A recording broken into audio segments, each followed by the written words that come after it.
Hello everyone, welcome to our YouTube channel.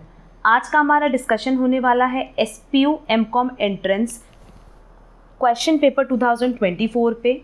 जैसा कि सबको पता होगा कि सरदार पटेल यूनिवर्सिटी ने करंट ईयर में दैट इज़ 2024 में अपना एमकॉम एंट्रेंस एग्ज़ाम खुद ही कंडक्ट किया है। और लास्ट ईयर बेसिकली ये एचपीयू का पार्ट थे, हिमाचल प्रदेश यूनिवर्सिटी शिमला का, उसी में इन्होंने मर्ज करके अपना पेपर कंडक्ट कराया था। बट करंट ईयर में सरदार पटेल यूनिवर्सिटी ने जो अपना पेपर कंडक्ट किया, आज हम लोग उसको डिटेल में डिस्कस करने वाले हैं। ओवरऑल 100 MCQs थे एंड 2 आवर्स का टाइम दिया गया था। तो चलो फिर जल्दी से अपना आज का सेशन स्टार्ट करते हैं। एंड इस क्वेश्चन पेपर की कॉपी ना आपको हमारे शॉर्ट वीडियोज़ में मिल जाएगी। हमने लिंक ऑलरेडी डिस्क्रिप्शन बॉक्स में डाल रखी है।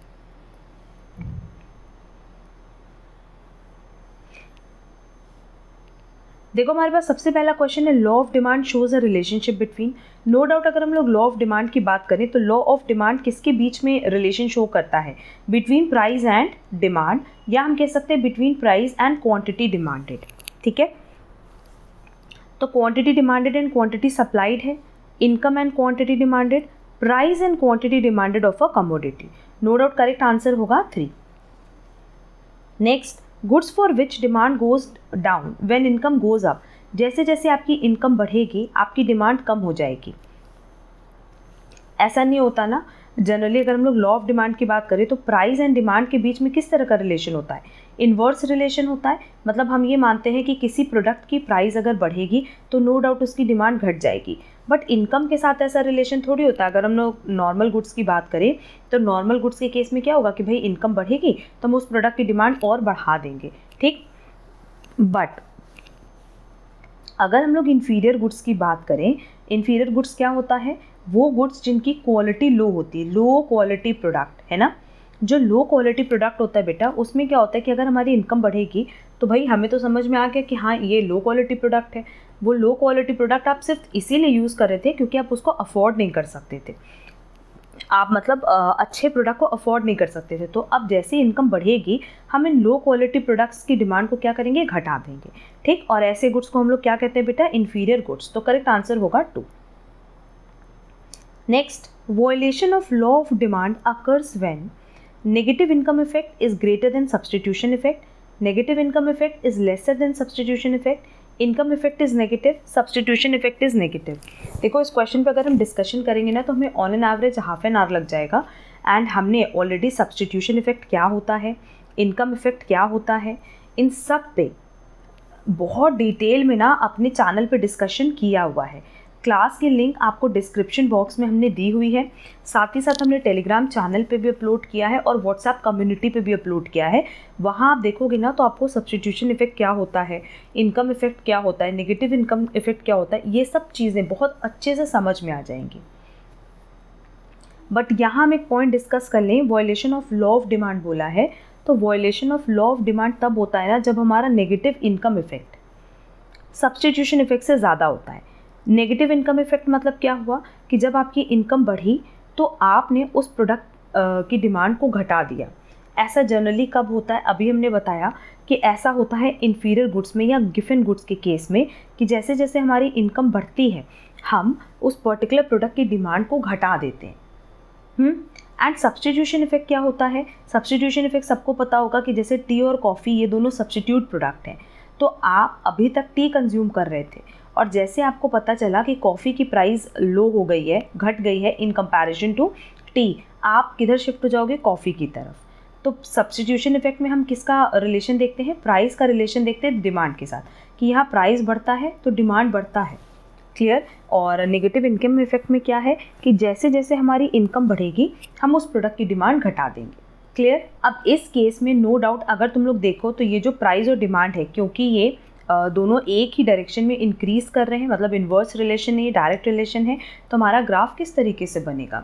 पॉजिटिवली स्लोप्ड होगा। एंड क्योंकि ये पॉजिटिवली स्लोप्ड है तो यहाँ पे वॉयलेशन माना जाएगा लॉ ऑफ डिमांड का। लॉ ऑफ डिमांड क्या कहता है कि प्राइस और डिमांड के बीच में नेगेटिव रिलेशन होता है, इन्वर्स रिलेशन होता है, इसीलिए हमारा डिमांड कर्व डाउनवर्ड स्लोपिंग होता है। क्लियर।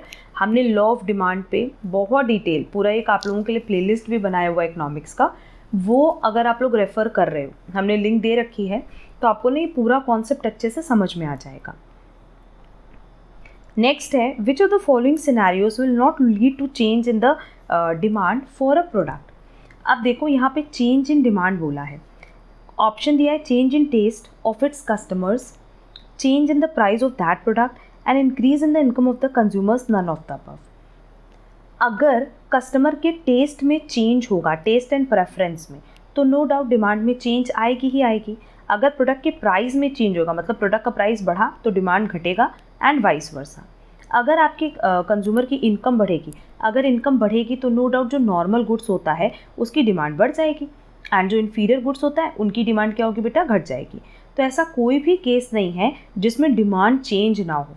इन तीनों ही सिचुएशंस में आपकी डिमांड चेंज होगी ही होगी, क्योंकि जो डिमांड है ना वो प्राइस पे तो डिपेंड करती है प्रोडक्ट के, और भी फैक्टर्स पे डिपेंड करती है। और वो फैक्टर्स कौन कौन से हैं, जैसे जो सब्स्टिट्यूट प्रोडक्ट्स हैं जिनको हम लोग रिलेटेड गुड्स कहते हैं, कॉम्प्लीमेंट्री प्रोडक्ट्स हैं, उनकी प्राइस चेंज होती है तो भी आपका डिमांड चेंज होता है। टेस्ट एंड प्रेफरेंस के बेसिस पे चेंज होता है, टेक्नोलॉजी के बेसिस पे चेंज होता है। तो बहुत सारे ऐसे फैक्टर्स हैं जिन पे डिमांड चेंज होती है। क्लियर। तो ऑप्शन करेक्ट क्या होगा, 4, none of the above. Next, which of the following does not lead to a change in the demand curve, advertisement, price of the product, income, related product price. अब change in the demand curve, ऊपर जो question पूछा था, देखो ये जो question पूछा था इसमें पूछा था कि change in the demand, only demand की बात करा था, बट यहाँ हमसे क्या कह रहा है बेटा, चेंज इन डिमांड कर्व, है ना। तो डिमांड कर्व कब नहीं चेंज होता, जब आप प्राइस को डिमांड के साथ या क्वांटिटी के साथ अलोकेट करते हो, तो उस केस में ना सिर्फ और सिर्फ क्या होता है, एक्सटेंशन और कॉन्ट्रैक्शन ऑफ डिमांड माना जाता है, मतलब अपवर्ड मूवमेंट होता है या डाउनवर्ड मूवमेंट होता है। बट अदर देन फैक्टर्स, मतलब प्राइस के अलावा जो भी फैक्टर्स हैं, उन केसेस में जो आपका डिमांड कर्व है वो आइदर इंक्रीज होता है, मतलब राइटवर्ड शिफ्ट होता है, या डिक्रीज होता है, दैट इज़ लेफ्टवर्ड शिफ्ट होता है। तो वहाँ पे पूरा का पूरा डिमांड कर्व चेंज हो जाएगा, वो पूरा का पूरा शिफ्ट होगा। क्लियर। तो प्राइस ऑफ द प्रोडक्ट के केस में क्या हमारा डिमांड कर्व चेंज हो रहा है, नहीं, हमारा डिमांड कर्व तो यही है। बस अगर ये यहाँ पे बेसिकली आपको ये देखना होता है कि डिमांड बढ़ रहा है कि घट रहा है, ठीक है, और उसी बेसिस पे अपवर्ड और डाउनवर्ड मूवमेंट होता है। क्लियर। और प्राइस के अलावा कौन कौन से फैक्टर्स हैं, एडवर्टीजमेंट है, इनकम है, रिलेटेड प्रोडक्ट प्राइस है, इनके केस में आपका डिमांड कर्व शॉर्ट शिफ्ट होना ही है। ये जो कॉन्सेप्ट है ना, extension and contraction of demand curve, increase और डिक्रीज इन डिमांड कर्व, इस पर भी हमने बहुत डिटेल में डिस्कशन की हुई है, और जो अभी हमने आपको प्लेलिस्ट बोली ना इकोनॉमिक्स की, उसी में हमने डाला भी हुआ है। तो वहाँ से ना ये पॉइंट तुम लोग क्लियर कर लेना, तुम लोग का ये कॉन्सेप्ट बहुत अच्छे से तुम लोग को समझ में आ जाएगा।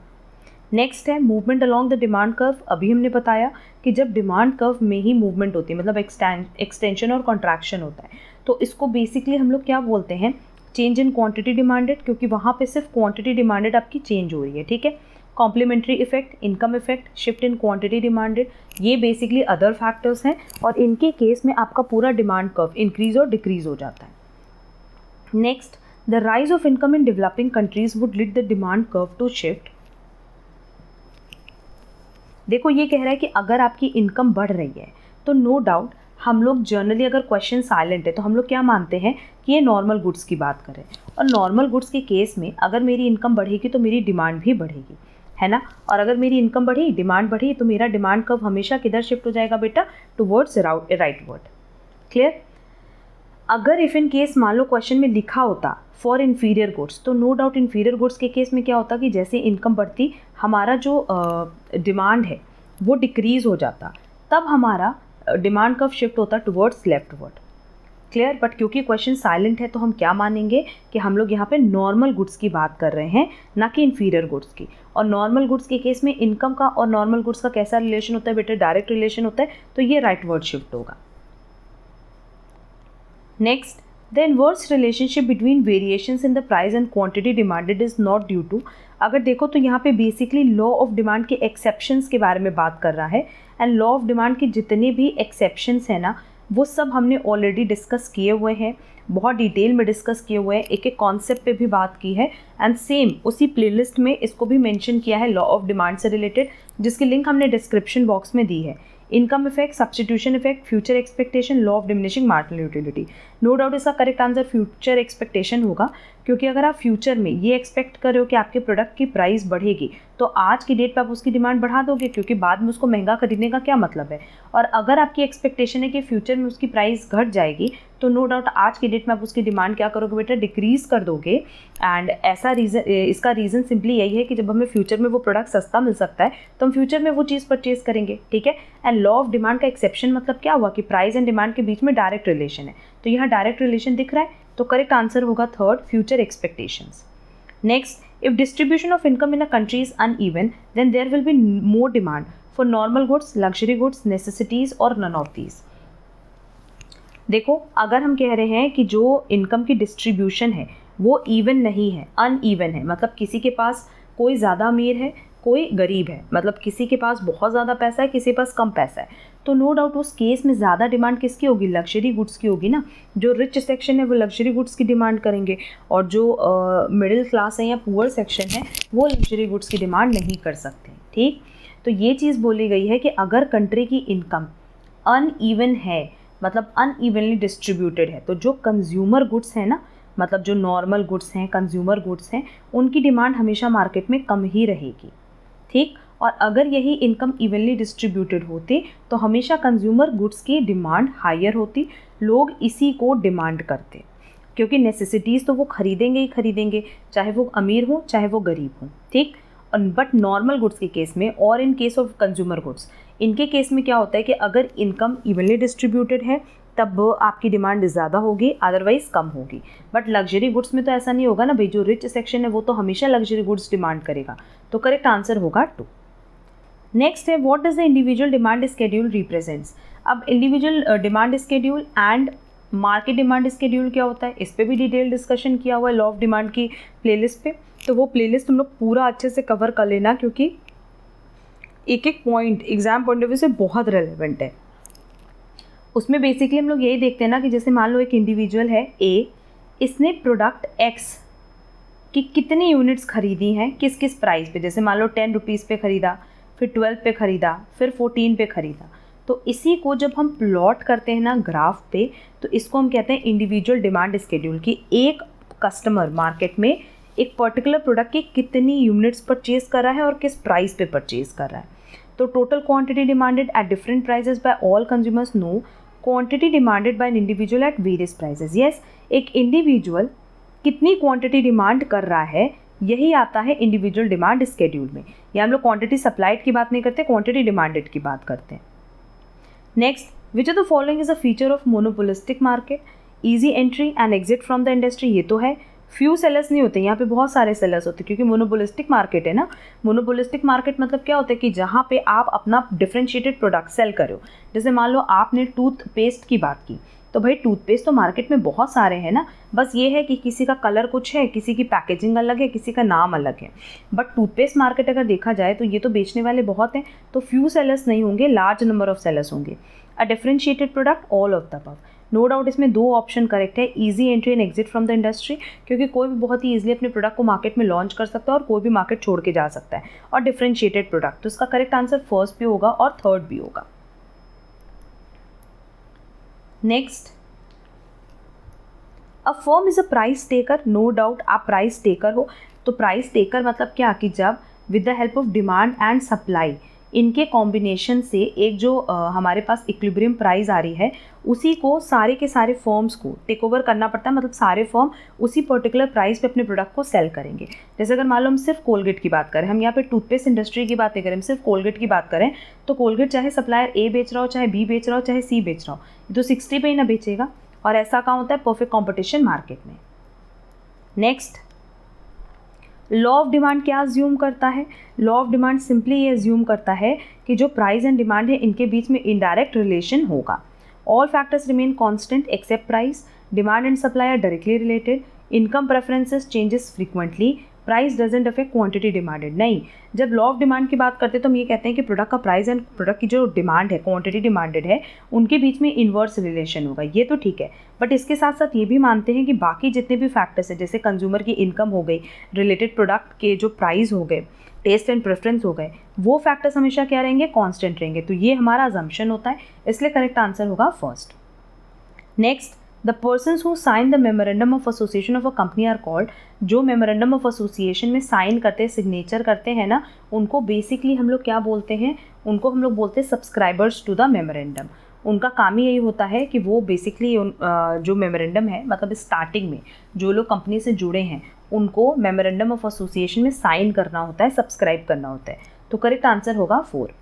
नेक्स्ट, डिमांड कर्व की शेप क्या होती है, सबको पता है। डिमांड कर्व की शेप हमेशा डाउनवर्ड स्लोपिंग होती है, रीजन बीइंग कि प्राइस और डिमांड के बीच में नेगेटिव रिलेशन होता है। तो करेक्ट आंसर होगा first. Next, memorandum of association क्या है, चार्टर ऑफ द कंपनी है। हमने memorandum of association and article of association के बीच में एक कंपैरिजन क्लास भी अपलोड की हुई है, जहाँ पे हमने सारे पॉइंट्स डिस्कस किए कि मेमोरेंडम ऑफ एसोसिएशन में हम कौन से क्लॉज डालते हैं, आर्टिकल ऑफ एसोसिएशन में कौन से क्लॉज डालते हैं। तो प्लीज़ वो क्लास भी कवर कर लेना, हमने लिंक डिस्क्रिप्शन बॉक्स में दे रखी है। Next, application for the approval of the name of the company is to be made. आपको अपनी कंपनी का जो भी नाम रखना है उसके लिए आपको अप्रूवल लेना होता है, और वो एप्लीकेशन आपको किसको देनी होती है, आरओसी को, that is registrar of companies को। Next, powers, rights, remuneration, qualification and duties of directors. No doubt इसका पूरा डिटेल डिस्कशन आपको आर्टिकल ऑफ एसोसिएशन में मिलता है, क्योंकि मेमोरेंडम ऑफ एसोसिएशन के जो क्लॉजेस है वो तो फिक्स हैं, और उनके अलावा जो भी पॉइंट्स है वो आपको आर्टिकल ऑफ एसोसिएशन में मेंशन करना होता है। Next, which documents to be filed with the registrar of company for incorporation. Incorporation मतलब जब कंपनी का रजिस्ट्रेशन होता है तो उस टाइम कौन कौन से ऐसे डॉक्यूमेंट्स हैं जो आपको सबमिट करने होते हैं। Memorandum of association, article of association, declaration, देखो ये तीनों तो देने होते हैं। उसके अलावा आपको प्रोस्पेक्टस देना होता है, ठीक है। अगर प्रोस्पेक्टस नहीं दे रहे हो तो statement in lieu of prospectus दोगे। उसके अलावा आपके पास अगर कोई इम्पोर्ट अग्रीमेंट्स हैं तो आपको उनकी कॉपी भी सबमिट करनी होती है। स्टैट्यूटरी डिक्लेरेशन हमने ऑलरेडी बता दिया है। एक आपको देना होता है copy of letter of register indicating approval of name, जिसमें आपको अप्रूवल मिली है कि आप अपनी कंपनी का नाम ये रख सकते हो, वो लेटर आपको सबमिट करना होता है। पावर ऑफ अटॉर्नी की कॉपी देनी होती है, एंड नोटिस देनी होती है of situation of registered office and particulars of directors. यहाँ हम लिख भी दे रहे हैं कि एक आपको नोटिस देनी होगी किससे related, of situation of registered office, कि आपका रजिस्टर्ड ऑफिस कहाँ सिचुएटेड है, एंड आपको अपने जितने भी डायरेक्टर्स हैं उनके पर्टिकुलर्स देने होते हैं, उनके नाम, डिन नंबर और ये सारी चीज़ें, ठीक है।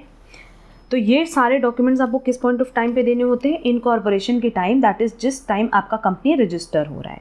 तो करेक्ट आंसर होगा 4, all of the above. Next, the process of incorporation of a company is carried out by. Company का रजिस्ट्रेशन कौन कराता है, प्रमोटर्स कराते हैं, क्योंकि प्रमोटर्स वो लोग होते हैं जो ये सोचते हैं कि कैसी हम लोग कंपनी बनाएंगे, वो कंपनी क्या काम करेगी, और कंपनी के रजिस्ट्रेशन तक वो लोग जुड़े होते हैं। तो करेक्ट आंसर होगा 3rd, promote. Next, which company needs to appoint full time company secretary.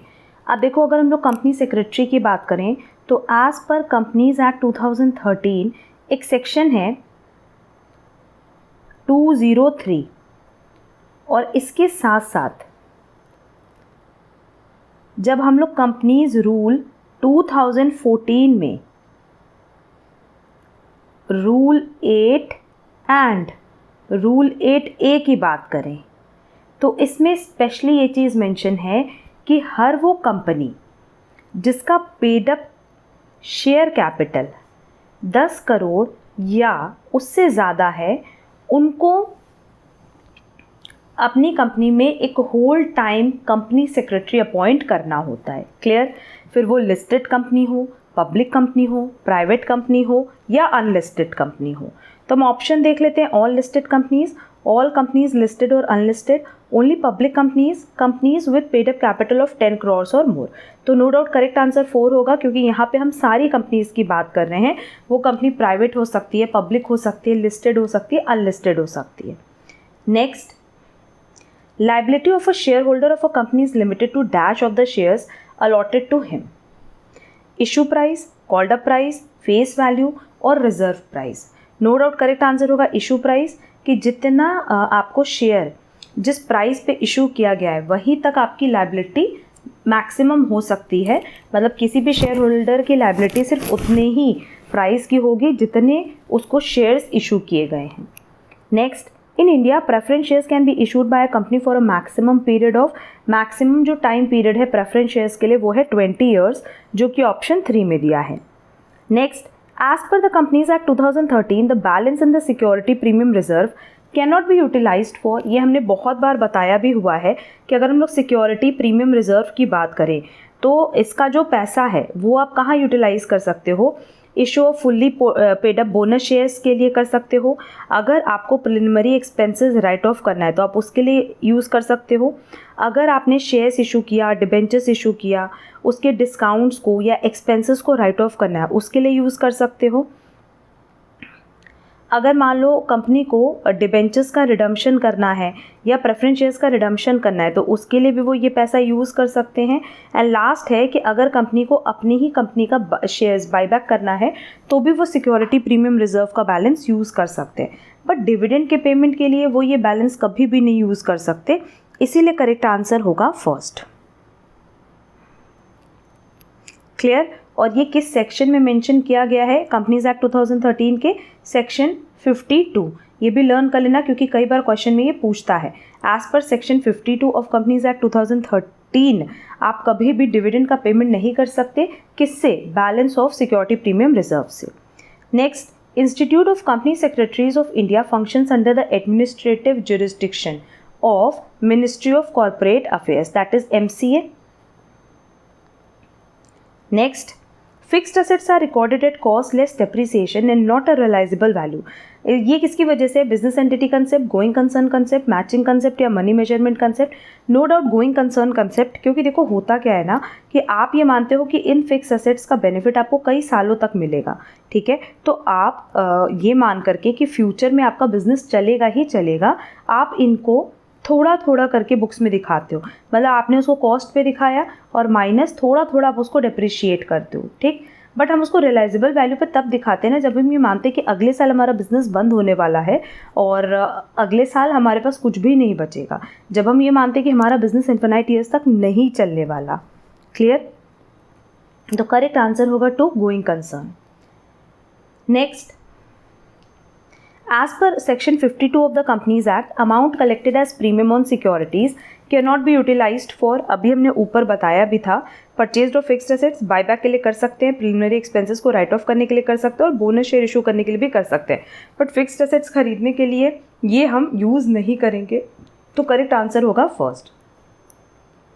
Next, annual requirement दी हुई है 7800 यूनिट्स, कंजम्पशन पर वीक दिया है, यूनिट प्राइस दी हुई है, मतलब एक यूनिट अगर आप खरीदने जा रहे हो तो कितने का पड़ रहा है? 5 रुपीज़ का। ऑर्डरिंग कॉस्ट दिया हुआ है पर ऑर्डर, कैरिंग कॉस्ट दिया हुआ है, लीड टाइम दिया है। तो क्या हम EOQ निकाल सकते हैं? बहुत आराम से निकाल सकते हैं, क्योंकि EOQ का जो फॉर्मूला है वो है 2 मल्टीप्लाई बाय एनुअल रिक्वायरमेंट और annual consumption multiply by ordering cost divided by carrying cost. क्या मेरे पास क्वेश्चन में सब दिया है? हाँ बिल्कुल दिया है। एनुअल कंजम्पशन मेरे पास दिया हुआ है कि पूरे साल में जो हम कंजम्पशन कर रहे हैं वो कर रहे हैं 7800 यूनिट्स की। ऑर्डरिंग कॉस्ट दी हुई है 10 रुपये की और कैरिंग कॉस्ट दी हुई है 1 रुपये की। बाकी जो इन्फॉर्मेशन है वो इररेलेवेंट है, ना तो ये 150 रुपीज़ रेलेवेंट है, ना ये 5, ना ये 3 वीक। बस आप इसको सॉल्व कर लो। इसको सॉल्व करके जो वैल्यू आएगी वो आएगी 394.9683 यूनिट्स। और अगर हम इसको राउंड ऑफ कर ले तो सीधे सीधे हो जाएगा 395, जो कि हमारे पास ऑप्शन 4 में दिया हुआ है। Next, the order cost for a particular job is calculated as, अब देखो ऑर्डर कॉस्ट नहीं है, सॉरी, ओवरहेड कॉस्ट है। ओवरहेड कॉस्ट जब भी हम निकालते हैं तो डिवाइड करके ही निकालते हैं, और हमने कॉस्टिंग की भी बहुत डिटेल में लेक्चर्स अपलोड किए हुए हैं। तो सिंपली अगर आपको कभी भी ओवरहेड कॉस्ट कैलकुलेट करनी है ना तो याद रखना कि कुछ ना कुछ डिवाइड करके ही निकालोगे। तो यहाँ पे मल्टीप्लाई है, प्लस है, माइनस है, ये तो ऑप्शन करेक्ट ही नहीं होगा। सीधे सीधे हो जाएगा man hour rate divided by man hour spent on that job, that is correct answer होगा 2, कि जितना रेट है divided by hours. Next, when over time is required for meeting urgent orders, over time premium should be, अगर आप over time कर रहे हो so that आप अर्जेंट ऑर्डर्स को मीट कर सको, तो वो जो खर्चा आता है ना वो हम हमेशा फैक्ट्री ओवरहेड में ही चार्ज करते हैं। करेक्ट ऑप्शन होगा 2। Next, which of the following statements is not true? Revenue expenditures not intended to benefit future period. हाँ, रेवेन्यू एक्सपेंडिचर करंट ईयर का खर्चा होता है और उसका जो आपको बेनिफिट मिलता है वो सिर्फ करंट ईयर तक के लिए मिलता है। मतलब आपने खर्चा किया, जैसे मान लो आपने किसी को सैलरी पे की, तो भाई सैलरी आप पे कर रहे हो करंट ईयर के लिए, तो वो करंट ईयर के लिए ना काम करेगा, नेक्स्ट ईयर के लिए थोड़ी करेगा। अगर फ्यूचर पीरियड के लिए बेनिफिट देखना है तब आप उसको कैपिटल एक्सपेंडिचर कहते हो। Amount paid for acquiring goodwill is a capital expenditure. अगर हमने गुडविल खरीदा तो नो डाउट इसका बेनिफिट हमें बहुत साल तक मिलेगा, तो ये कैपिटल एक्सपेंडिचर है। तो फर्स्ट स्टेटमेंट भी करेक्ट है, सेकंड स्टेटमेंट भी करेक्ट है। Wages paid for installation of a new machine is revenue expenditure. No, अगर आपने नई मशीन पे वेजेस पे किया है तो बेसिकली वो कैपिटलाइज होता है, मतलब वो मशीन का ही पार्ट बन जाता है और उसका बेनिफिट हम मानते हैं कि हमें कई साल तक मिलता है, तो वो कैपिटल एक्सपेंडिचर होता है। इसलिए करेक्ट आंसर होगा 3rd, क्योंकि ये स्टेटमेंट ट्रू नहीं है।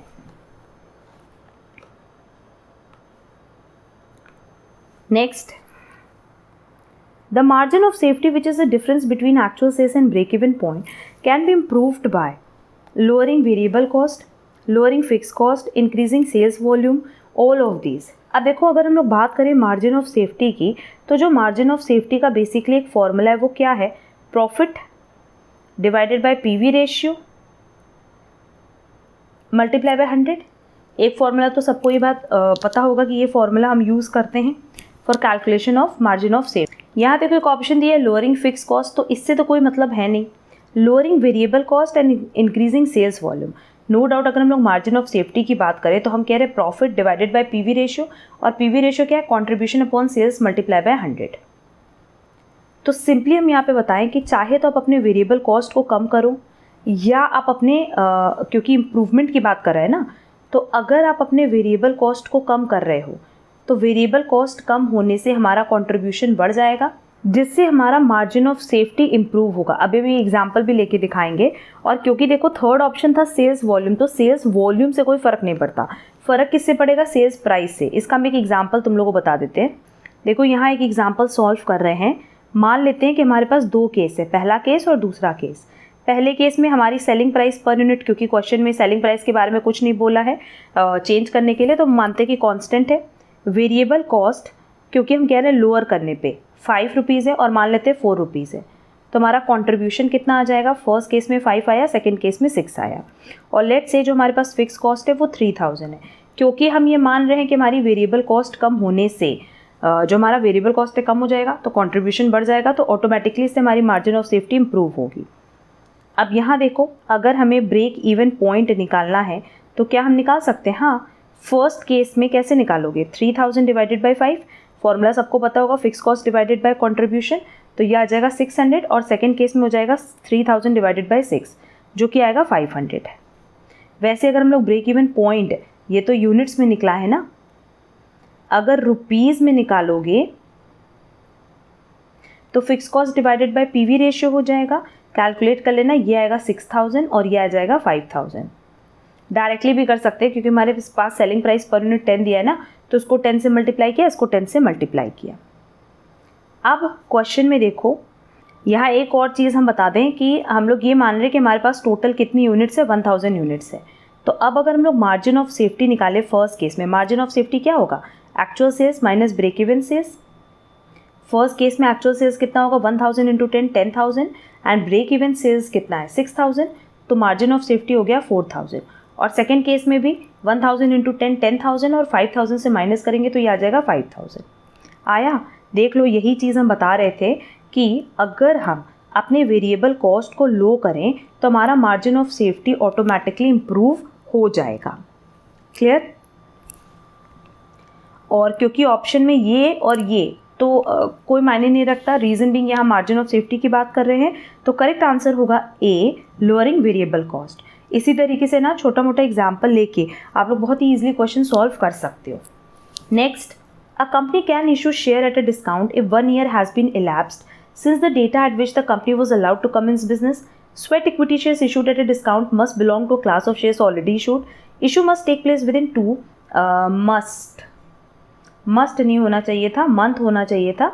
After the date of sanction by the court और within an extended time, all of the above. देखो अगर हम लोग कंपनीज एक्ट 2013 की बात करें तो एज पर सेक्शन 53 ये बोला गया है ना कि कंपनी कभी भी अपने शेयर्स को डिस्काउंट पे इशू नहीं कर सकती, और अगर वो कंपनी शेयर्स को डिस्काउंट पे इशू कर रही है तो उस केस में उसको हम वॉइड मानते हैं। बट इसका एक्सेप्शन है section 54।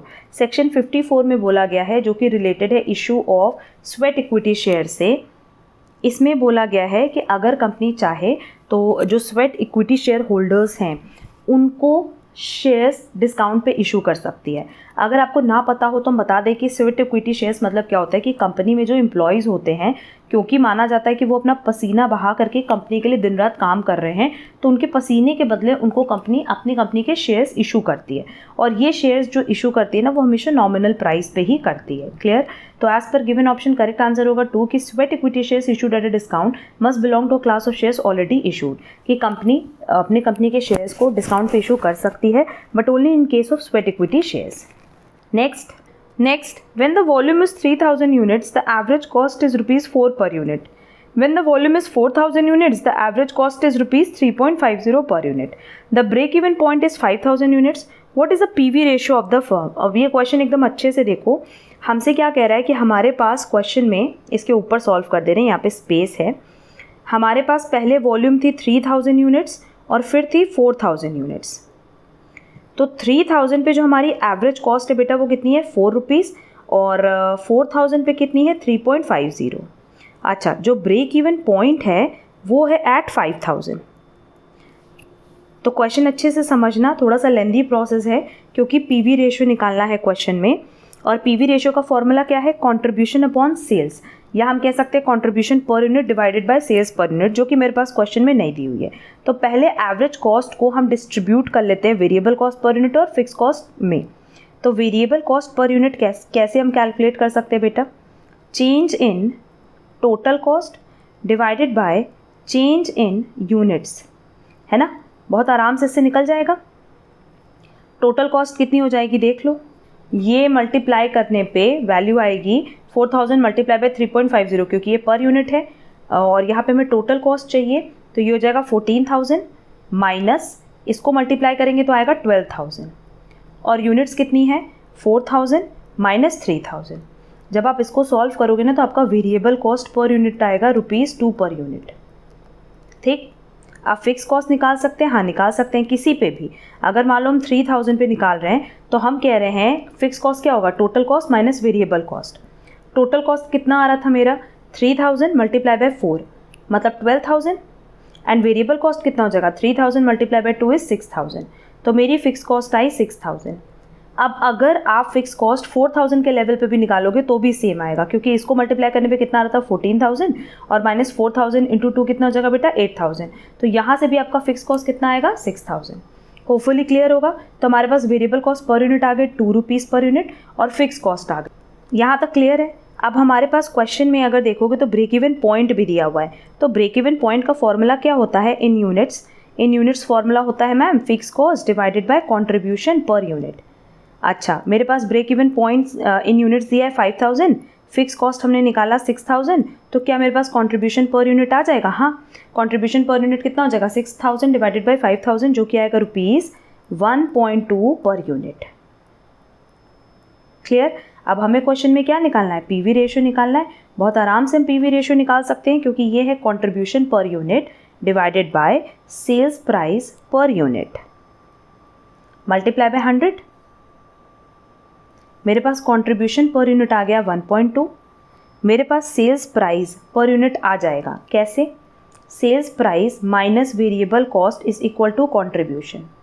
Sales price per unit नहीं दिया है, but variable cost per unit कितना दिया हुआ है 2 और कंट्रीब्यूशन कितना दिया है 1.2, तो सेलिंग प्राइस कितना हो गया पर यूनिट, इन दोनों को ऐड कर देंगे 3.2 हो जाएगा। क्लियर। बस आप इसको सॉल्व कर लो, आपके पास जो वैल्यू आएगी वो आएगी 37.5%, जो कि ऑप्शन 2 में दिया है। नेक्स्ट, इकोनॉमिक बैच क्वांटिटी ये किस पे डिपेंड करता है, ये सेटअप कॉस्ट पे डिपेंड करता है एंड कैरिंग कॉस्ट पे करता है, और यही इकोनॉमिक ऑर्डर क्वांटिटी बोलता तो वो ऑर्डरिंग कॉस्ट पे डिपेंड करता है as well as carrying cost पे। तो करेक्ट आंसर होगा 2। Next, the cost of production of 40 units in process consisting of material, labour, overhead और नॉर्मल वेस्टेज दिया है, तो आपको ये बताना है कि कितनी यूनिट्स हमें नेक्स्ट प्रोसेस में ट्रांसफ़र करना होगा। बहुत सिंपल है, यहाँ पे हम प्रोसेस अकाउंट बना लेते हैं। प्रोसेस अकाउंट में ना 2 कॉलम होता है, एक यूनिट्स का कॉलम होता है और एक प्राइस का कॉलम होता है। ये सब हमने अपने चैनल पे ऑलरेडी बताया हुआ है, जो कॉस्टिंग की क्लास डिस्कस की है।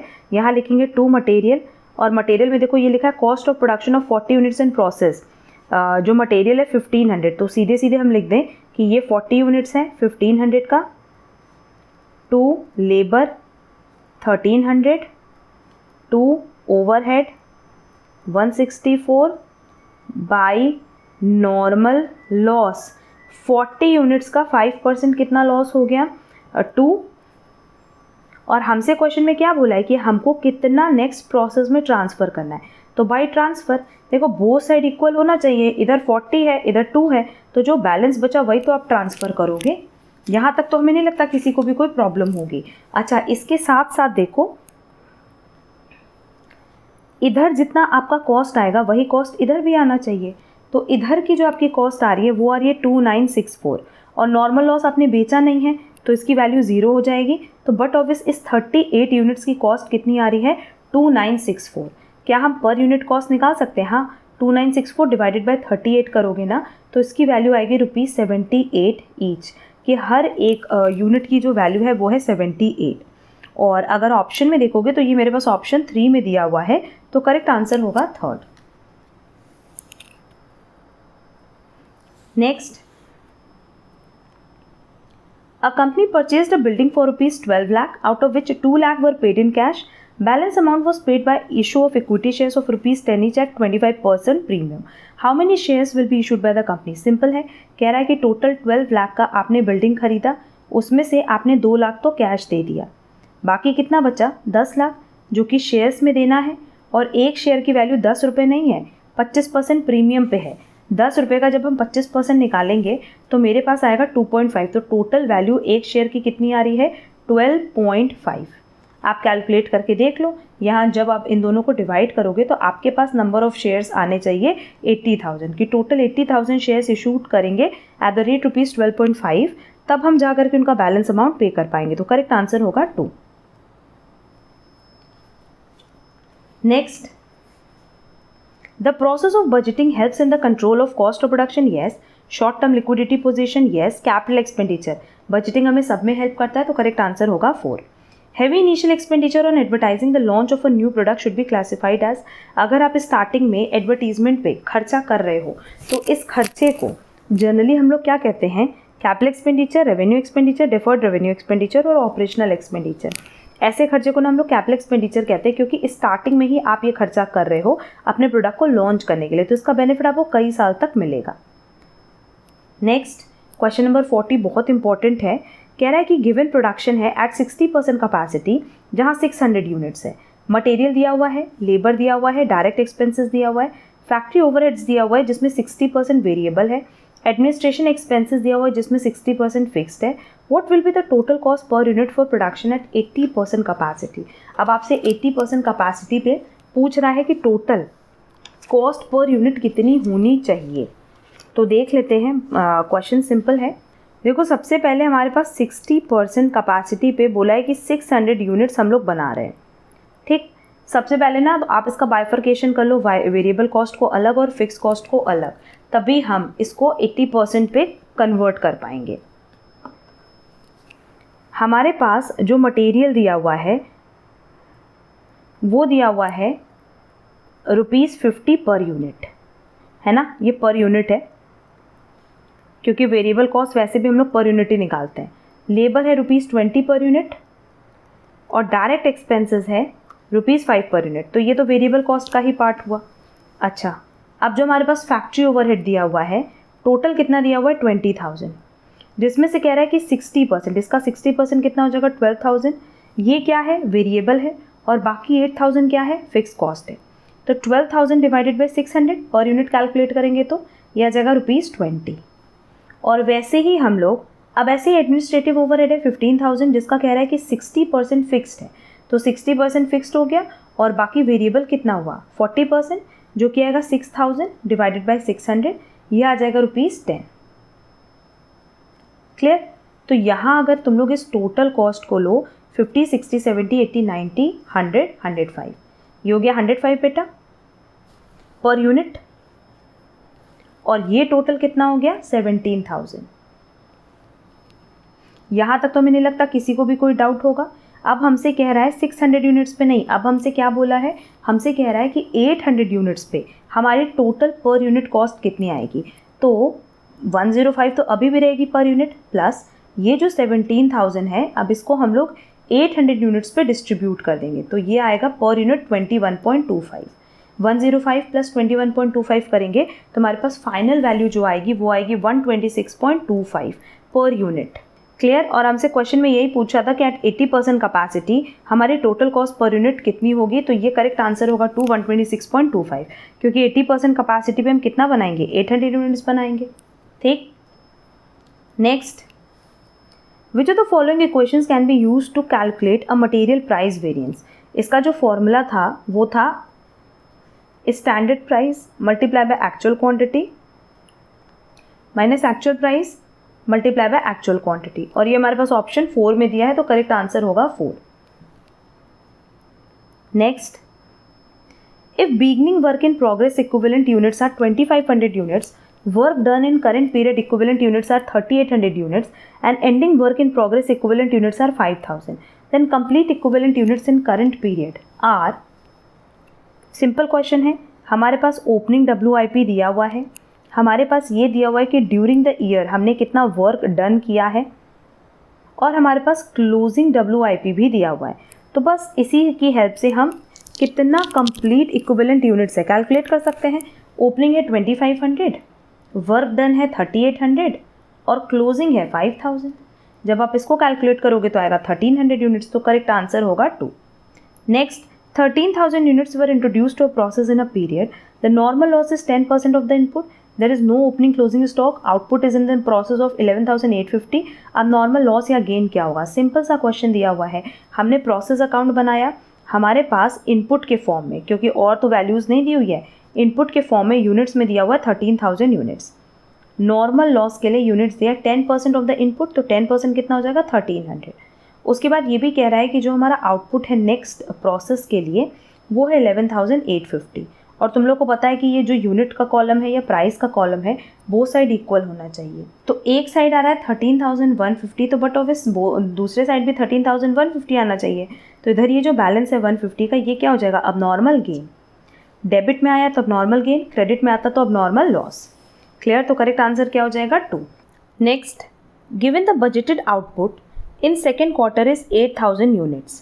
In the first quarter fixed overhead given है, वेरिएबल ओवरहेड कह रहा है कि 5 रुपीज़ पर यूनिट है और टोटल में भी दिया है, और सेमी वेरिएबल कितना है 20,000 है, जिसमें 60% variable at the rate 3 per unit और बाकी 40% हमारा फिक्स कॉस्ट हो जाएगा, मतलब फिक्स कॉस्ट होगा। हाँ, determine the total manufacturing overhead budget for the second quarter.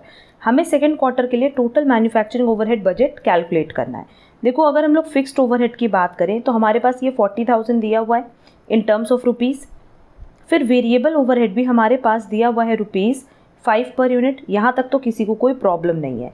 अगर हम लोग सेमी वेरिएबल ओवरहेड की बात करें तो ये टोटल 20,000 दिया है जिसका हमें बाइफर्केशन करना है, तो इसमें से 60% मतलब हो जाएगा 12,000 और बाकी 8,000 क्या हो जाएगा फिक्स्ड हो जाएगा। तो ये जो 12,000 है इसको डिवाइडेड बाई 3 करेंगे ना, क्योंकि एक यूनिट कितने रुपए की है 3 रुपए की, तो मतलब हमारे पास 4,000 यूनिट्स यहाँ आएगा, और 4,000 यूनिट्स मल्टीप्लाई बाय 3 करेंगे तो 12,000 हमारा वेरिएबल कॉस्ट हो गया, 8,000 हमारा फिक्स कॉस्ट हो गया। अब हमसे क्वेश्चन में पूछा है कि आपको टोटल मैन्युफैक्चरिंग ओवरहेड बजट निकालना है, तो टोटल मैन्युफैक्चरिंग ओवरहेड में तो फिक्स्ड कॉस्ट भी आएगा और वेरिएबल कॉस्ट भी आएगा सेकेंड क्वार्टर के लिए, जिसमें 8,000 यूनिट्स हैं। तो देखो, अगर हम लोग वेरिएबल कॉस्ट की बात करें तो 8,000 इंटू 5 हो जाएगा, 5 पर यूनिट वाला। फिक्स कॉस्ट ऑलरेडी 40,000 है, और सेमी वेरिएबल में 2 पार्ट होगा, एक तो फिक्स्ड है 8000, वो तो एज इट इज़ रहेगा, और ये जो हमने 3 रुपीज़ पर यूनिट निकाला है वो क्या हो जाएगा 8000 यूनिट्स इंटू 3, यही होगा ना, क्योंकि हमारे पास सेकेंड क्वार्टर में कितने यूनिट्स हैं टोटल 8000, तो ये 40,000 प्लस 40,000 प्लस 8000 प्लस 24,000, जब हम इसको टोटल करेंगे तो मेरे पास वैल्यू आएगी 1,12,000 और यही हमारा टोटल मैन्युफैक्चरिंग ओवरहेड बजट होगा। Next, if cost incurred for work in progress inventory is 3,50,000 and total equivalent units completed till date are 3,500, तो क्या हम वेटेड एवरेज कॉस्ट निकाल सकते हैं? हाँ, निकाल सकते हैं। वेटेड एवरेज कॉस्ट का जो फॉर्मूला होगा वो क्या होगा, जितना आपने कॉस्ट इनकर्ड किया है for work in progress inventory divided by total equivalent units. मेरे पास दोनों वैल्यू दी हुई है, हमें सिर्फ और सिर्फ दोनों को डिवाइड करना है। 3,50,000 डिवाइडेड बाय 3,500, तो इससे हमारा वेटेड एवरेज कॉस्ट आ जाएगा ₹100, और ये हमारे पास ऑप्शन 3 में दिया है, तो करेक्ट आंसर होगा 3rd। Next, the concept of conservatism will have the effect of. Conservatism एक ऐसा कॉन्सेप्ट है जिसमें हम कहते हैं कि हम एंटिसिपेटेड प्रॉफिट को इग्नोर करेंगे, और अगर हमें लगता है कि फ्यूचर में कोई लॉस होने वाला है तो हम उसको कंसिडर करके चलते हैं। तो ये असेट को कभी बढ़ा नहीं सकता, हाँ असेट को घटाएगा। क्यों? क्योंकि जब आप प्रॉफिट को कम दिखा रहे हो, जैसे मान लो आपने कहीं इन्वेस्टमेंट किया है, आपको पता है कि उससे आपको रिटर्न मिलने वाला है, तो आप उसको इग्नोर करने की बात कर रहे हो, ठीक है। Under statement of provision of bad and doubtful debts तो नहीं होगा, क्योंकि ये लॉस है और इसके लिए तो हम बुक्स में प्रोविजन प्रोवाइड करेंगे। ओवर स्टेटमेंट ऑफ स्टॉक भी नहीं होगा, क्योंकि आप किसी भी फॉर्म में असेट या स्टॉक को बढ़ा के नहीं दिखा रहे हो, अपने प्रॉफिट को घटा के दिखा रहे हो, जिसको हम कह सकते हैं अंडर स्टेटमेंट ऑफ असेट। तो करेक्ट आंसर होगा 3rd। Next, when material prices fluctuate widely, the method of pricing that gives absurd result। अगर आपका मटेरियल का प्राइस मान लो पहले आपने खरीदा 12 पर यूनिट पे और बाद में वो 30 रुपीज़ पर यूनिट हो गया, तो कहीं ना कहीं कौन सा ऐसा मेथड है जो कि रिजल्ट सही नहीं देगा, absurd रिजल्ट देगा। सिंपल एवरेज प्राइस, ये कभी भी आपको सही वैल्यूएशन नहीं देगा। बट अगर मान लो बहुत ज़्यादा प्राइस फ्लक्चुएट करे, जैसे 12 रुपये पे पहले खरीदा फिर 30 रुपये पे खरीदा, तो कौन से मेथड की हेल्प से आपको स्मूथ या आप कह सकते हो करेक्ट इफेक्ट मिलेगा फ्लक्चुएशन का वेटेड एवरेज प्राइस से। क्वेश्चन में absurd पूछा था, मतलब ये पूछा था कि कौन सा मेथड यूज़ करके सही डेटा नहीं मिल पाएगा, सही प्राइस नहीं मिल पाएगा, तो करेक्ट आंसर होगा simple average price. Next, the cost of any sub contracted work is a direct expense of a contract and is debited to the contract account. Indirect expense नहीं होता है, डायरेक्ट एक्सपेंस होता है। और क्या ये client account में debit होता है? नहीं। जो कॉस्ट है ना किसी भी सब कॉन्ट्रैक्टेड वर्क का, मतलब आपने कॉन्ट्रैक्ट लिया और उसका फर्दर किसी को कॉन्ट्रैक्ट फॉरवर्ड किया है, कोई काम फॉरवर्ड किया है, तो ये कॉन्ट्रैक्ट से रिलेटेड एक तो डायरेक्ट एक्सपेंस है और ये कॉन्ट्रैक्ट अकाउंट में डेबिट होता है। तो करेक्ट आंसर होगा 1।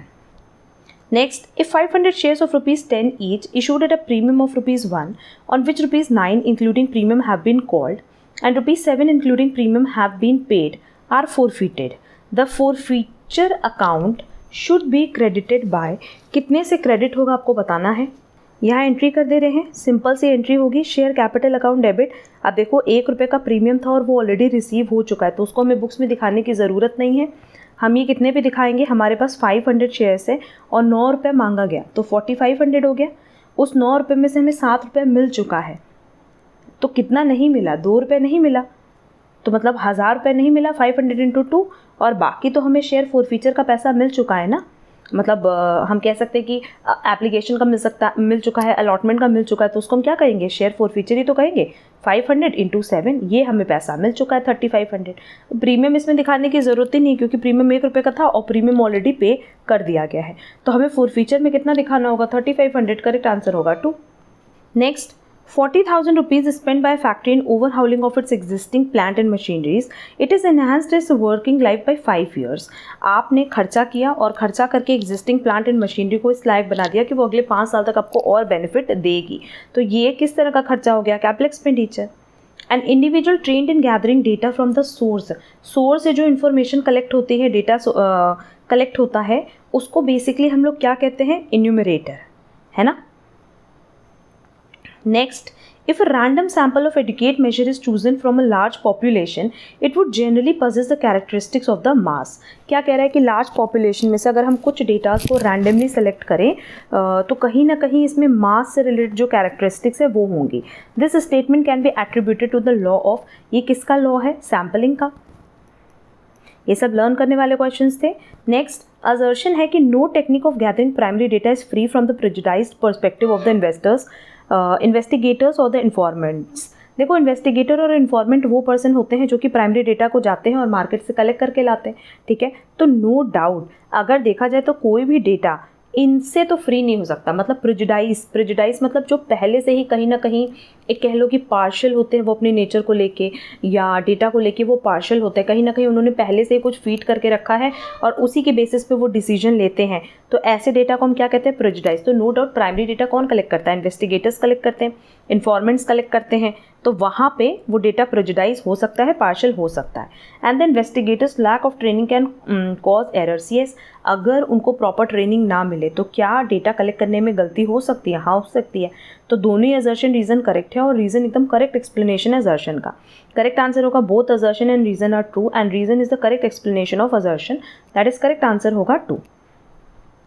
Next, an observation technique where the researcher himself actively remains associated with other members of the group and observes the behavior and activities of the group of study. ऐसे technique को हम कहते हैं participant technique. ये सब learn करने वाले question है, तो प्लीज़ साथ ही साथ लर्न कर लेना.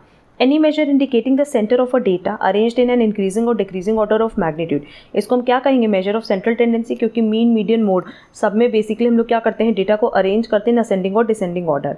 तो करेक्ट आंसर होगा 3rd. The sum of deviation from mean, ये सबको पता है कि अगर हम सम करते हैं डेविएशन का उसके मीन से तो इसकी वैल्यू हमेशा क्या आती है? 0. और ये सबसे पहली प्रॉपर्टी हमने मीन में बताई भी हुई है जो कि हमारे सेकंड चैनल पे ऑलरेडी अपलोडेड है. तो करेक्ट आंसर होगा 1st, always equal to 0. Next, if in a discrete series 75% values are less than 30, तो उस केस में क्या होगा? Q3 इज इक्वल टू 30 होगा. दैट इज़ करेक्ट आंसर होगा 3rd. ये कह रहा है कि आपका जो डिस्क्रीट सीरीज़ है उसमें 75%, क्योंकि डिस्क्रीट सीरीज़ है, क्वार्टाइल है, तो Q1, Q2, Q3 होगा. कह रहा है Q3 के पहले का जो डेटा है वो 30 से कम है, तो हम क्या मानेंगे हमेशा कि Q3 30 के बराबर है. अब इस क्वेश्चन को समझने के लिए ना हमने क्लास की लिंक आपको डिस्क्रिप्शन बॉक्स में दी है. हम यही सजेस्ट करेंगे, हम चाहते थे क्वेश्चन हम यहाँ और एक्सप्लेन कर सकते थे, पर हमने इसलिए एक्सप्लेन नहीं किया है क्योंकि इससे रिलेटेड बहुत सारे ऐसे क्वेश्चंस हैं जो कि हमने ऑलरेडी अपने एक MCQ क्लास में डिस्कस किए हुए हैं. तो उसकी लिंक आपको डिस्क्रिप्शन बॉक्स में दी है, वहाँ से ये टॉपिक अच्छे से क्लियर कर लेना और इस पैटर्न पर जितने भी क्वेश्चन हैं वो सारे सॉल्व कर लोगे ना तो पूरा ओवरऑल आइडिया लग जाएगा. Next, if a set of data has one mode and its value is less than mean, then the distribution is called. क्या कह रहा है? कह रहा है कि एक मोड है और इसकी वैल्यू जो है मीन से क्या होगी? छोटी होगी, मतलब मीन बड़ा होगा. अगर मीन बड़ा है इसका मतलब ये पॉजिटिवली स्क्यूड है. अगर मीन छोटा होता तो नेगेटिवली स्क्यूड होता और बराबर होता तो सिमेट्रिकल होता. Next, if the harmonic mean of the 2 number is 6.4 और एक नंबर हमारे पास दिया, एक नंबर नहीं दिया है, तो हार्मोनिक मीन का फॉर्मूला क्या है? फॉर्मूला है n divided by 1 divided by x1 plus 1 divided bye x2. अब देखो फॉर्मूले पे हम वैल्यू अप्लाई कर रहे हैं, तो ये हो जाएगा 6.4 is equal to 2 divided by 1 divided by x1 plus 1 divided by 16. LCM ले लेंगे तो ये हो जाएगा 6.4 इज इक्वल टू 2 और एलसीएम हो जाएगा 6x1 x1 प्लस 16. यहाँ तक किसी को कोई दिक्कत नहीं होगी. इस 16x1 को हम न्यूमरेटर में ले जा रहे हैं, तो ये हो जाएगा 6.4 is equal to 2 multiply by 16x1 divided by x1 plus 16.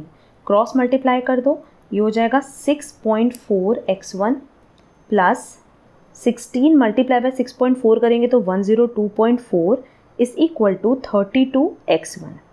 ये और ये इक्वेट कर सकते हैं, तो 102.4 इज इक्वल टू माइनस कर देंगे, ये हो जाएगा 25.6x1. अब x1 की वैल्यू आ गई 4 और ये हमारे पास ऑप्शन 1 में दिया है, तो करेक्ट आंसर होगा 1. Next, for moderately skewed distribution the value of mode mode की वैल्यू किसके बराबर होती है बेटा, 3 मीडियन माइनस 2 मीन के बराबर होती है, जो कि ऑप्शन 2 में दिया। और ये सब पे हमने इतनी प्रैक्टिस कराई है ना अपने सेकंड चैनल पे। अगर अभी तक वो चैनल आपने नहीं देखा है तो मेरा यही सजेशन होगा कि वहाँ से ये सारे पॉइंट्स आप लोग अच्छे से कवर कर लेना। Next, in absolute measure of dispersion the square root of variation is known as.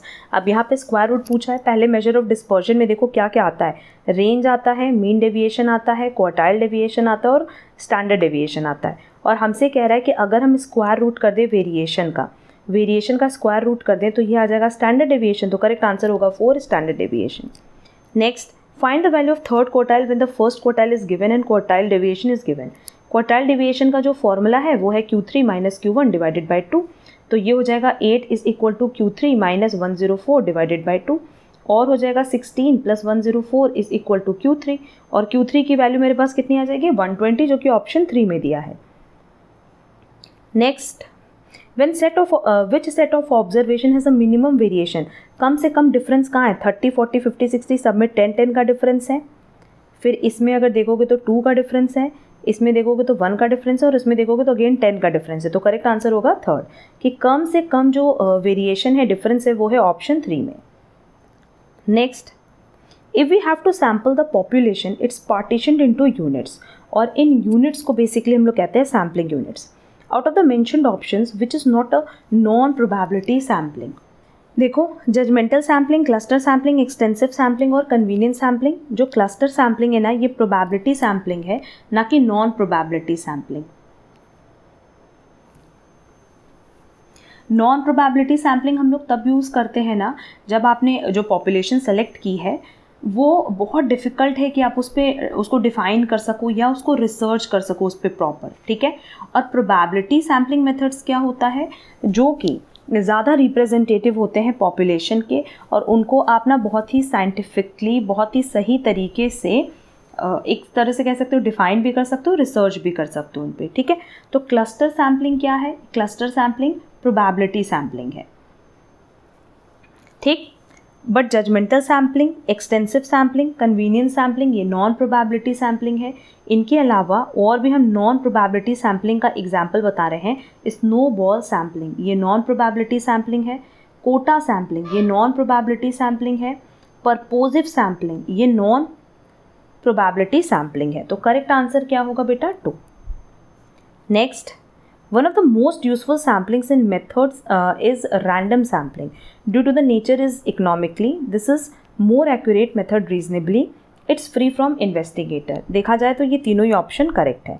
What do we call a complete and proper survey of a population? जब पॉपुलेशन का प्रॉपर सर्वे होता है ना तो इसको हम लोग कहते हैं census. Next, what do we say to that sampling that's for a non-zero selection chance? Probability sampling, जो प्रोबेबिलिटी सैम्पलिंग होती है ना, ये एक ऐसी सैम्पलिंग होती है जिसमें कहीं ना कहीं नॉन ज़ीरो सिलेक्शन चांसेस होते हैं। Next, which of the given plots is suitable for testing linear relationship between dependent and independent variable. ये बेसिकली हम लोग स्कैटर प्लॉट पे ही देखते हैं।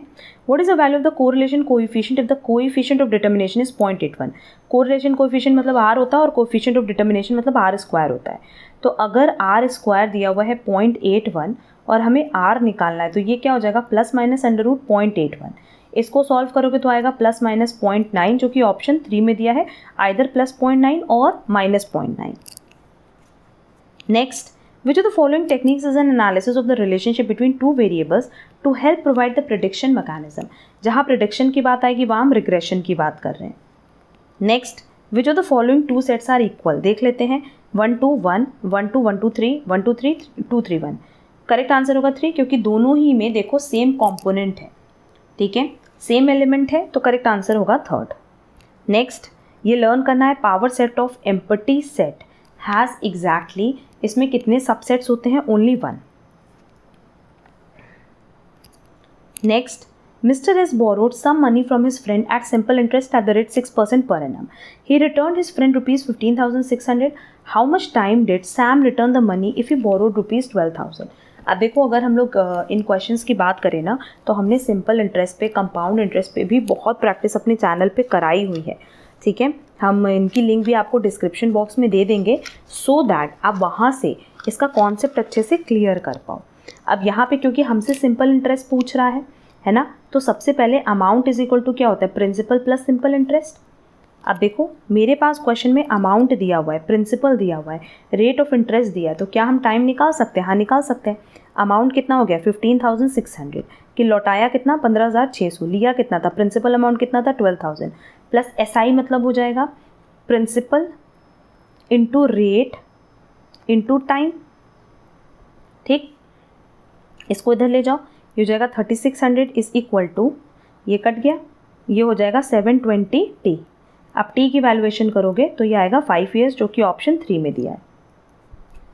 Next, in 4 years the simple interest on certain sum of money is 9/25 of the principal, the annual rate of interest is. Simple question है, हम मान लेते हैं कि जो हमारा प्रिंसिपल है वो अगर x है तो सिंपल इंटरेस्ट कितना हो गया 9/25 ऑफ x। अब सिंपल इंटरेस्ट का फॉर्मूला हम सबको पता है, simple interest is equal to principal multiply by rate multiply by time divided by 100। x यहाँ ना लिख के यहाँ लिख दें, ये x कट जाएगा, क्रॉस मल्टीप्लिकेशन कर दो, 900 इज इक्वल टू 25 इंटू 4 कितना हो जाएगा 100R, और R इज इक्वल टू हो गया 9% जो कि ऑप्शन 3 में दिया है। Next, who is the father of modern theory of management. ये सब क्वेश्चन हमने बहुत बार डिस्कस किए हुए हैं, लर्न करने वाले क्वेश्चन हैं, साथ ही साथ लर्न करते जाना। इसका करेक्ट आंसर होगा Henri Fayol. Next, which of the following is not a principle of management given by FW Taylor. Science not rule of thumb दिया है, फंक्शनल फोरमैनशिप दिया है, हार्मनी नॉट डिस्कॉर्ड दिया है, but maximum not restricted output ये इनका principal नहीं है, तो करेक्ट आंसर होगा थर्ड। अच्छा, इसके अलावा और कौन से प्रिंसिपल्स थे? Cooperation not individualism, development of each and every person to his और her greatest efficiency. Next, which one of the following is an importance of planning. Planning की इंपॉर्टेंस क्या है? Identifying alternatives critically, developing leadership, selecting the most appropriate plan, reducing uncertainty. सबसे ज़्यादा जो important है for planning, मतलब हम जब प्लानिंग करते हैं तो उससे ना अनसर्टेनिटी घटती है। ठीक, करेक्ट आंसर होगा 4। What is a planning horizon? ये डेफिनेशन है, the time between making a plan and putting it into effect. Correct answer होगा 3rd। Next, promoting team spirit, harmony and unity within the organisation. ये किसका principal है? Spirit the corps का, और यहाँ spirit की spelling गलत है, ये होगा spirit the corps. Next, find out the correct sequence of planning function of the following elements. Diagnosis of opportunity, establishing objectives, identifying and comparing alternatives, formulating derivative plans, choosing an alternative. देखो सबसे पहले तो हम opportunity को diagnose करेंगे, फिर objectives को establish करेंगे, फिर जो भी ऑल्टरनेटिव्स हैं उनको आइडेंटिफाई करके कंपेयर करेंगे, फिर उनमें से जो ऑल्टरनेटिव्स बेस्ट है उसको चूज़ करेंगे, एंड लास्ट में अपने डेरिवेटिव प्लान को फॉर्मुलेट करेंगे। तो ABCED ये करेक्ट सीक्वेंस है, दैट इज करेक्ट आंसर होगा 3rd। Next, organisation structure that shows a unique combination of strategy, structure and management process. इसको हम कहते हैं network organisation. A memo is an example of internal, external, lateral written communication. Memo basically एक written communication है, तो correct answer होगा 4। Informal communication को हम और किस नाम से जानते हैं? No doubt grapevine से। The organization which was devised by FW Taylor, ऐसी organization को हम कहते हैं functional organization। Next, a decision taken to meet unexpected situation. Unexpected situation के लिए जो decisions होते हैं उनको हम कहते हैं crisis decisions। Next, which is correct sequence of stages of internationalization। Option देख लेते हैं, डोमेस्टिक, मल्टीनेशनल, नो। अगर हम लोग बात करें डोमेस्टिक करेक्ट सीक्वेंस की, तो पहले डोमेस्टिक होगा, फिर इंटरनेशनल, फिर मल्टीनेशनल, फिर ग्लोबल, फिर ट्रांसनेशनल, तो करेक्ट आंसर होगा 2। Next, which of the following is not the advantage of MNCs to the host country. Increase in economic activity, yes. Utilisation of natural resources, yes. R&D efforts मतलब research and developments को enhance करती है, but क्या कोई social activity से related होती है? नहीं, तो करेक्ट आंसर होगा 3rd। Next, which of the following factors does not differentiate international business from domestic business. Trade policies करती हैं प्रोडक्ट क्वालिटी, डिफरेंट करेंसीज़ करती हैं प्रोडक्ट मोबिलिटी, मतलब वो इधर एक जगह से दूसरी जगह पहुँचाया जा सकता है, बट क्वालिटी ना दोनों जगह सेम ही होती है, तो करेक्ट आंसर होगा 2। Next, Which is the most appropriate mode of entry in international business to an enterprise with little experience of international markets? Exporting. Correct answer होगा 4. Next, who among the following is not an observer country of the SARC? आप देखो, अगर हम लोग SARC की बात करें तो इसमें जो ओवरऑल कंट्रीज है वो कौन कौन सी हैं?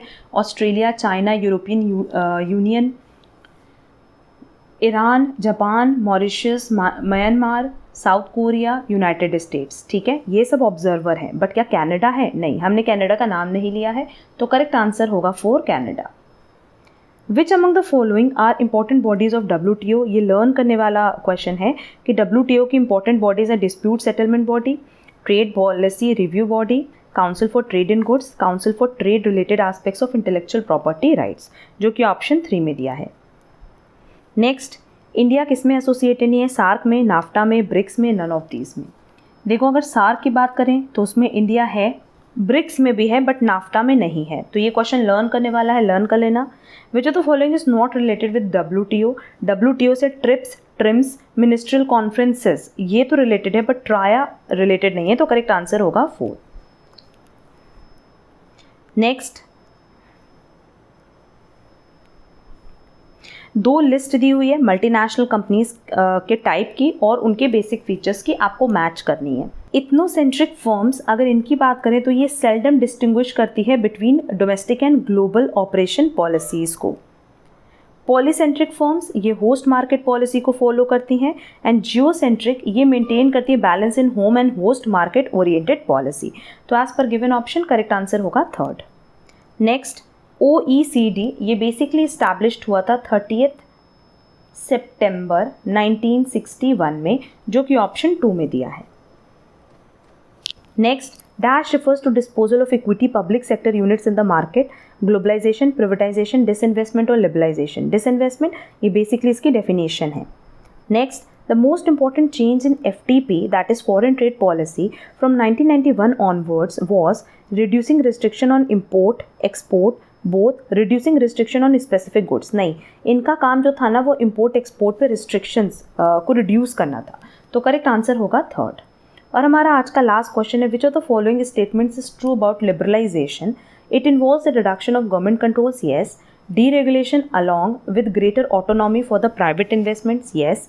लिबरल कर रहा है ना चीज़ों को. It refers to contracting some of the activities performed within the organisation to third parties. हाँ, ये भी कॉन्ट्रैक्ट करते हैं. तो कहीं ना कहीं ये दोनों स्टेटमेंट करेक्ट है रिलेटेड टू लिबरलाइजेशन. क्लियर? कुछ क्वेश्चंस इसमें से लर्न करने वाले थे और कुछ कंप्लीटली न्यूमेरिकल बेस्ड थे. बहुत सारे चीज़ें ऐसे हैं जो हमने ऑलरेडी अपने चैनल पे डिस्कस किया हुआ है, बट ये सारे important questions exam point of view से, तो इनकी प्रैक्टिस अच्छे से कर लेना.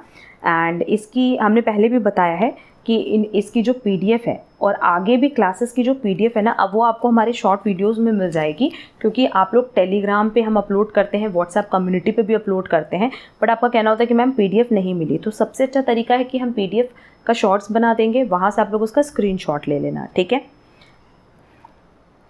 आप लोग हमारे टेलीग्राम और व्हाट्सएप कम्युनिटी से ज़रूर जुड़ जाना. हमने लिंक आपको डिस्क्रिप्शन बॉक्स में दी हुई है. और अगर किसी भी क्वेश्चन में कोई डाउट होगा तो कमेंट बॉक्स में कमेंट करके ज़रूर पूछना, सो दैट हम उसको अपडेट कर सकें. अगर आपको हमारी अच्छी क्लास यूज़फुल लगी है तो प्लीज़ वीडियो को लाइक, कमेंट, शेयर ज़रूर करना. एंड अगर हम हमारे चैनल पे नए हो तो चैनल सब्सक्राइब ज़रूर कर लेना, सो दैट इस तरह की क्लासेस की नोटिफिकेशन आपको टाइमली मिल पाए. अब हम लोग मिलेंगे हमारी नेक्स्ट क्लास में. आज के लिए बस इतना. Thank you so much.